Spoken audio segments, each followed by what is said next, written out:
नमस्ते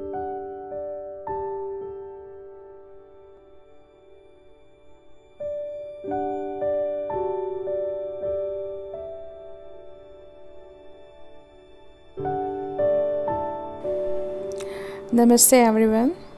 आज मैं डॉक्टर प्रियंका अरोड़ा आप सबके साथ शेयर कर रही हूँ एक रेसिपी, एक हेल्दी रेसिपी जो अक्सर मैं लंघन के पश्चात या ओबेसिटी और डायबिटीज़ मैनेजमेंट और PCOS मैनेजमेंट में जो हम इंटरमिटेंट फास्टिंग कराते हैं 16 से 18 घंटे की जो फास्टिंग होती है, उसके पश्चात जब ये फास्ट ब्रेक करना होता है तो ये रेसिपी मैं पेशेंट्स को देती हूँ। And this is the khichdi recipe, but means the khichdi of oats and lentils, oats और किसी भी दाल की खिचड़ी। बट ज़रूरी है कि खिचड़ी बनाने के लिए हमें चावल का यूज़ नहीं करना है और ना ही ब्रोकन व्हीट यानी दलिया का यूज़ करना है।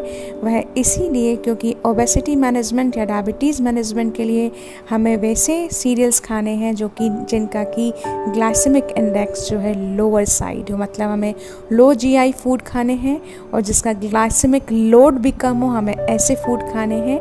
हाई GI फूड और हाई ग्लाइसेमिक लोड फूड हमें नहीं खाने हैं। जितनी भी दालें हैं उनका ग्लाइसेमिक इंडेक्स जो है लोअर साइड रहता है, ग्लाइसेमिक लोड भी कम होता है। सबसे कम ग्लाइसेमिक इंडेक्स जो है चना की दाल का होता है और इसका ग्लाइसेमिक लोड भी सबसे कम होता है। और यदि आप वीट की बात करें तो आप हैरान हो जाएंगे, जितना ग्लाइसेमिक इंडेक्स वीट यानी गेहूं का है उतना ही राइस का होता है और उतना ही चीनी का होता है। तो चीनी खाइए या चावल खाइए या राइस खाइए, कोई फ़र्क नहीं पड़ता। तो इसलिए चावल, चीनी, रोटी, ये सब चीज़ें आपको परहेज़ करने को बोला गया है क्योंकि इनका ग्लाइसेमिक इंडेक्स हाई होता है। और अक्सर आप लोगों ने देखा होगा कि लोग कॉर्नफ्लेक्स और मिल्क खाते हैं, आप हैरान हो जाएंगे, कॉर्नफ्लेक्स का भी GI बहुत हाई होता है, even that is equal to 80। तो इसलिए हमको लो GI फूड्स खाने हैं। कभी इसके बारे में मैं आपसे डिटेल में चर्चा करूंगी कि ये क्या होता है। अभी शॉर्ट में जान लीजिए, ग्लाइसेमिक इंडेक्स का मतलब वह होता है कि कोई भी खाना आपके ब्लड में जितनी देर में ग्लूकोज छोड़ता है उसे ग्लाइसेमिक इंडेक्स कहते हैं। जिसका ग्लाइसेमिक इंडेक्स जितना ज़्यादा होगा वो उतनी तीव्रता से ग्लूकोज को छोड़ेगा और एकदम से ब्लड में स्पाइक हो जाएगा कार्ब्स का। जिसका जितना लो होगा वो उतनी धीरे धीरे कार्बोहाइड्रेट को छोड़ेगा। दूसरी बात का ध्यान हमें ये देना पड़ता है कि उसका ग्लाइसेमिक लोड कितना है, मतलब कि 100 ग्राम यदि हमने कोई सीरियल लिया है तो उसमें कितना कार्बोहाइड्रेट है हम ये चेक कर लेते हैं। और फिर ग्लाइसेमिक इंडेक्स मतलब उसकी कैपेसिटी कितनी है कि वो इतने समय में कितना ग्लूकोज छोड़ेगा वो हम चेक कर लेते हैं। और टोटल नंबर ऑफ़ कार्बोहाइड्रेट्स को हम मल्टीप्लाई करते हैं total number of glycemic index से और वो निकल जाता है ग्लाइसेमिक लोड। तो हमें दोनों चीज़ें देखनी पड़ती हैं कि उसमें कितना कार्बोहाइड्रेट कंटेंट है प्लस उसका ग्लाइसेमिक इंडेक्स कितना है। तो अगर हम यहाँ वीट की बात लें तो वीट का ग्लाइसेमिक इंडेक्स भी ज़्यादा है 80 और उसका 100 ग्राम में उसका जो है उसमें कार्बोहाइड्रेट भी ज़्यादा होता है, डैट इज़ 72 ग्राम्स। यदि हम मसूर की दाल लेते हैं तो मसूर की दाल में 100 ग्राम मसूर की दाल में सिर्फ 23 ग्राम कार्बोहाइड्रेट होता है और इसका ग्लाइसेमिक इंडेक्स सिर्फ 15 होता है। ओट्स का जो ग्लाइसेमिक इंडेक्स है, ओट्स का ग्लाइसेमिक इंडेक्स 50 है और जबकि जो इसका ग्लाइसेमिक लोड है वो 9 है। तो मैं आपको बता दूं कि जितने भी ऐसे फूड हैं, जितने भी सीरियल्स हैं जिसका ग्लाइसेमिक इंडेक्स लेस देन 50 है, that comes under the low glycemic index. हमें ऐसे ही खाने जो है अपने दिनचर्या में उपयोग में लाने हैं। जो भी डायबिटिक या PCOS या इंसुलिन रेजिस्टेंस से रिलेटेड डिसऑर्डर से पीड़ित हैं, ओबेसिटी के पेशेंट्स हैं, इनको जो है ऐसे ही खानों का उपयोग करना है जिनका ग्लाइसेमिक इंडेक्स लेस देन 50 हो एवं जिसका ग्लाइसेमिक लोड लेस देन 10 हो। तो यहाँ हम यूज़ करें ओट्स को और मसूर की दाल को जिनका ग्लाइसेमिक इंडेक्स और ग्लाइसेमिक लोड दोनों ही कम है। ग्लाइसेमिक इंडेक्स मसूर दाल का 15 एवं ग्लाइसेमिक लोड मसूर दाल का है 6 और ग्लाइसेमिक इंडेक्स ओट्स का अराउंड 50 to 55 और इसका ग्लाइसेमिक लोड है 9। और दूसरी हमने जो इसमें सब्जी यूज़ की है वो है तुरई। तुरई जिसको कोशातकी भी संस्कृत में कहते हैं एवं इसको रिच गॉड भी कहते हैं। ये हमने इसलिए यूज़ की है क्योंकि शरद ऋतुचर्या है। शरद ऋतुचर्या में पित्त प्रकोपित अवस्था में रहता है एवं तुरई जो है पित्त शामक कही गई है। इसी तरीके से मसूर की दाल भी पित्त एवं कफ शामक कही गई है, लेकिन ये वातल कही गई है, परंतु क्योंकि शरद ऋतु में वात पैसिफाई अवस्था में रहता है, वात जो है संशमित अवस्था में रहता है, तो मसूर की दाल वात को एग्रवेट नहीं करेगी क्योंकि ऑलरेडी वात जो है शामक अवस्था में रहता है। तो महीने में 2 बार मैं प्रोलॉन्ग्ड टाइम रिस्ट्रिक्टेड ईटिंग जिसको हम इंटरमिटेंट फास्टिंग कहते हैं 16 से 18 घंटे की शुरुआत में करवाती हूँ। और इसके बाद ये क्योंकि शरद ऋतुचर्या चल रही है तो इसीलिए मसूर दाल एंड ओट्स का खिचड़ी और उसमें कोई भी हम सब्जी यूज़ कर सकते हैं। यह मैंने तुरई यूज़ की है क्योंकि ये शरद ऋतु में जो पित्त प्रकोपित होता है उसको पैसिफाई करती है एंड ये लेखन का कार्य करती है, मतलब this is a scrapping agent, और ये रुक्ष गुण की है। और जितने भी हम ओबेसिटी का मैनेजमेंट करते हैं, डायबिटीज़ का मैनेजमेंट करते हैं, इंसुलिन रेजिस्टेंस के लिए जो हम द्रव्यों का इस्तेमाल करते हैं वो लघु गुण एवं रुक्ष गुण वाले द्रव्यों का इस्तेमाल करते हैं। तो मसूर की दाल भी लेखन है और ओट्स भी जो है लेखन है और ये रुक्ष एवं लघु गुण वाले द्रव्य हैं। तो इसके लिए सबसे पहले हमको लेनी है मसूर की दाल जिसको हम रेड लेंटिल्स बोलते हैं, और ये मैंने 1 कटोरी से थोड़ा कम ली है। और इसको बाद में अच्छे से 3 से 4 बार धो देना है और धोने के बाद इसका पानी ड्रेन कर देना है।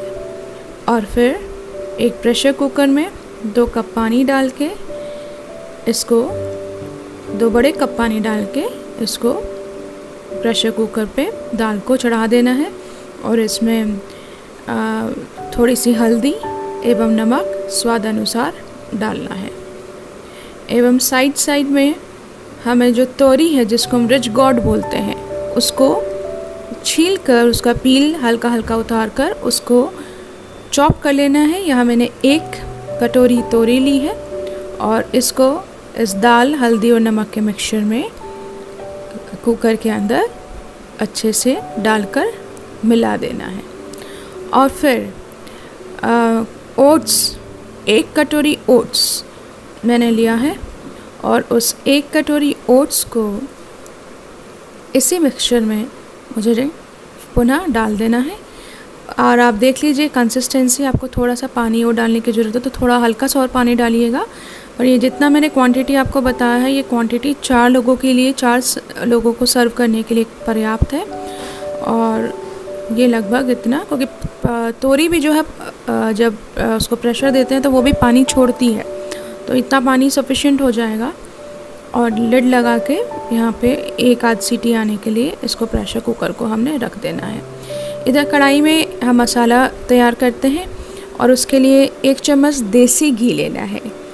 देसी घी जो है आयुर्वेद में योगवाही माना जाता है। योगवाही मतलब ये जिसके साथ इसको पकाया जाता है ये उसी की प्रॉपर्टीज़ को अडेप्ट कर लेता है।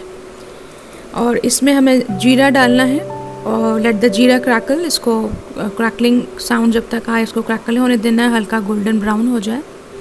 उसके बाद हमें इसमें हींग डालनी है। हींग इसलिए डालनी है क्योंकि मसूर की दाल जो है वो वातल है, ये वात को थोड़ा बढ़ाती है, परंतु क्योंकि ये शरद ऋतुचर्या है तो ये पित्त पैसिफाइंग, इसलिए वी आर यूजिंग दिस दाल इन शरद ऋतु। वर्षा ऋतु में इसका प्रयोग नहीं करना चाहिए, बस दैट बिकॉज ये वात कारक है, तो इसलिए मैंने यहाँ पे जीरे के बाद हींग डाला है।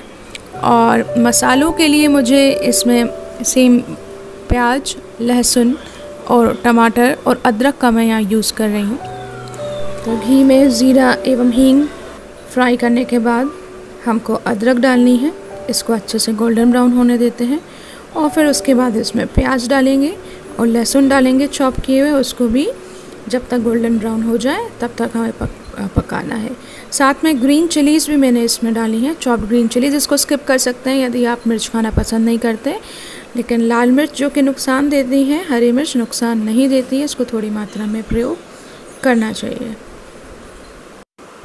And after this chopped onion and garlics को सॉटे कर लेना है बारीक कटे हुए प्याज एवं लहसुन को इसमें मैंने भूनना है जब तक ये गोल्डन ब्राउन ना हो जाए। गोल्डन ब्राउन होने के बाद ये कुछ ऐसा दिखेगा। और उसके बाद फिर 1 बाउल चॉप्ड टोमेटोज़, मतलब बारीक कटा हुआ टमाटर 1 कटोरी मैंने इसमें डालना है और उसको मुझे भूनना है। और भूनने के बाद हम चाहें तो इसको दोबारा ब्लेंड भी कर सकते हैं। और इधर यहाँ हम देखते हैं तो ये सीटी जब इसकी आ गई तो देखा तो ये दाल और तोरी जो है इस तरीके से ये जो देखिए पूरा पक चुकी है। और ये इसका खिचड़ी तैयार है। और इसमें इसको स्वाद को एनहांस करने के लिए हमें ये मसाला प्रिपेयर करके ये मसाला इसमें डालना है। और इस प्याज टमाटर और लहसुन के अदरक के मसाले में इसमें हम अमचूर, धनिया पाउडर, सब्ज़ी मसाला, जो भी आप जनरली बनाने में सब्ज़ी बनाने में प्रयोग में लाते हैं मसाले, उन मसालों का इसमें प्रयोग करके इसको यूज़ करना है। मैंने यहाँ प्याज टमाटर अदरक लहसुन की पेस्ट को ब्लेंड कर लिया है और उसके बाद मैंने इसमें मसाले मिलाए हैं। और फिर इस पेस्ट के में मैंने वो जो हमने खिचड़ी बनाई थी प्रेशर कुकर में स्टीम करके उसको इसमें मैंने मिक्स कर दिया है। और इसकी कंसिस्टेंसी को थोड़ा सा डिल्यूट करने के लिए ऊपर से थोड़ा पानी का भी प्रयोग किया है। तो आप लोगों को जिस तरीके की पसंद है उस तरीके से इसको थोड़ा सेमी लिक्विड खिचड़ी को आप बना सकते हैं। और फिर पुनः इसमें ऊपर से छोंके के लिए हमें तैयार करना है छोंका। तो छोंका मारने के लिए इसको देसी घी को एक पैन में लिया, उसको पिघलाया और यहाँ मैं त्रिकट्टू का पाउडर, त्रिकट्टू यानी शुंठी, काली मिर्च और पिपली, इसका पाउडर डालना है। लेकिन उससे पहले क्रश्ड जो काली मिर्च है वो उसको मैंने इसमें डाला है। खिचड़ी में क्रश्ड काली मिर्च का तड़का अच्छा लगता है। एंड इसमें कुछ तेज पत्ता डाला है एंड ऊपर से इसमें त्रिकट्टू पाउडर डाल के इसको फ्राई करके ये छोंका जो है हमें खिचड़ी में डाल लेना है। और चाहे तो ऊपर से हरा धनिया डाल के आप इसको सर्व कर सकते हैं। त्रिकट्टू डालने का मुख्य उद्देश्य भी यही है क्योंकि इसकी जो वातकारक प्रॉपर्टीज़ हैं मसूर दाल की उसको ये नष्ट करेगा। तो इस तरीके से शरद ऋतुचर्या में प्रयोग किए जाने वाली मसूर, ओट्स और तोरी की खिचड़ी तैयार है। एवं ये पित्त नाशनी है एवं PCOS, डायबिटीज़ और इंसुलिन रेजिस्टेंस रिलेटेड जितने भी डिसऑर्डर्स हैं उसमें इसका प्रयोग किया जा सकता है।